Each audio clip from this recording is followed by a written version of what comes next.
Israel confirming a ceasefire in Gaza is now in effect, but the Prime Minister stressing that the IDF will maintain positions in the enclave to ensure that pressure stays on Hamas until it disarms. Israeli troops have begun pulling back from parts of Gaza as part of adherence to a peace plan that will also see the release of hostages. Officials in Gaza confirming withdrawal from Gaza City and Khan Yunis, including in districts that have seen weeks of heavy fighting. Under the U.S. broker deal, now also approved by the Israeli cabinet, the army will pull back over 24 hours to an agreed line that's indicated in yellow there. That would also leave the IDF in control of about half of Gaza. Hamas has 72 hours in which it must release all remaining hostages, in return for Israel freeing hundreds of Palestinian detainees. The International Committee of the Red Cross has urged all release be conducted safely and with dignity. Tens of thousands of displaced Palestinians starting their journey home, or that is despite continued fighting amidst partial withdrawal. At least one explosion was reported today, with jets flying low over Gaza and airstrikes reported in the north. And more, Blake Sifton is covering this story for CNA Live from Tel Aviv. Blake, Prime Minister Netanyahu saying Israeli forces will stay in Gaza to make sure that pressure stays on Hamas to fully disarm. Or even as withdrawals are going on, does this contravene terms of the ceasefire deal?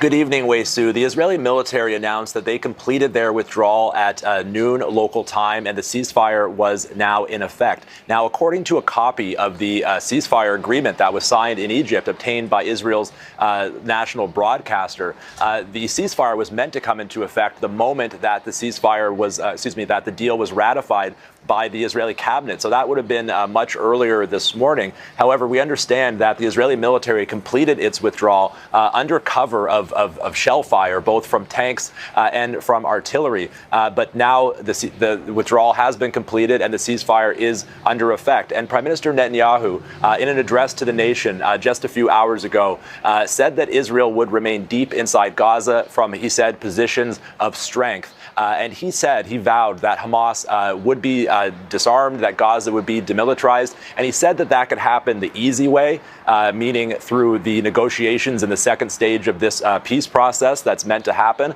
or he said the hard way, implying a possible return to war. Now, that was a very clear message to his far-right coalition partners, including Finance Minister Bezalel Smotrich and National Security Minister Itamar Ben-Gvir. As recently as yesterday, they threatened to leave his coalition and collapse his government if Hamas is not, in their words, dismantled. And they have both been advocating that once the Israeli hostages are released, Israel should go back to war to try to destroy Hamas.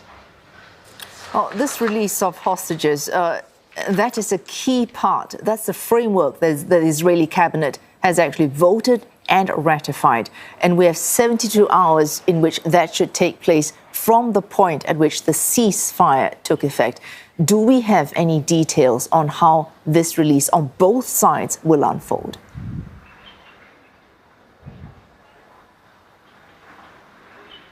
That's right. Now that the withdrawal has been completed, the clock has begun ticking down on those 72 hours that Hamas has to release all of the hostages. However, we understand that there may be some flexibility on the time frame to release all of the deceased hostages because Hamas has informed mediators for quite some time now that they simply don't know the location of some of the bodies of deceased hostages any longer, possibly because the Hamas members holding them have been killed, and others are thought to be difficult to access, possibly buried under rubble. Now, when it comes to the release of the living hostages, there's more detail emerging there. We understand that they will be handed over to the Red Cross in Gaza. The Red Cross will then bring them to Israeli forces in Gaza, and those Israeli forces will then bring them to Israel, and they will go to specially designated hospitals. However, unlike all of the previous hostage releases, Hamas have been ordered not to hold ceremonies, not to hold spectacles, and this will not be televised. That was a key demand of the Israeli government in the these negotiations.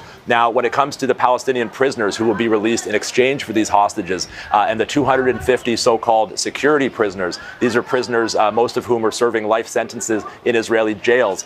We are getting some more clarity there. The Israeli government has released a list of the prisoners. It does not include any of the highest profile prisoners that Hamas was said to be pushing for during the negotiations, but it does include many people who are accused of orchestrating deadly attacks in Israel over the last few decades. And we understand that the family members of the victims of those attacks were first made aware of the identities of the prisoners that would be released in a process that began earlier today.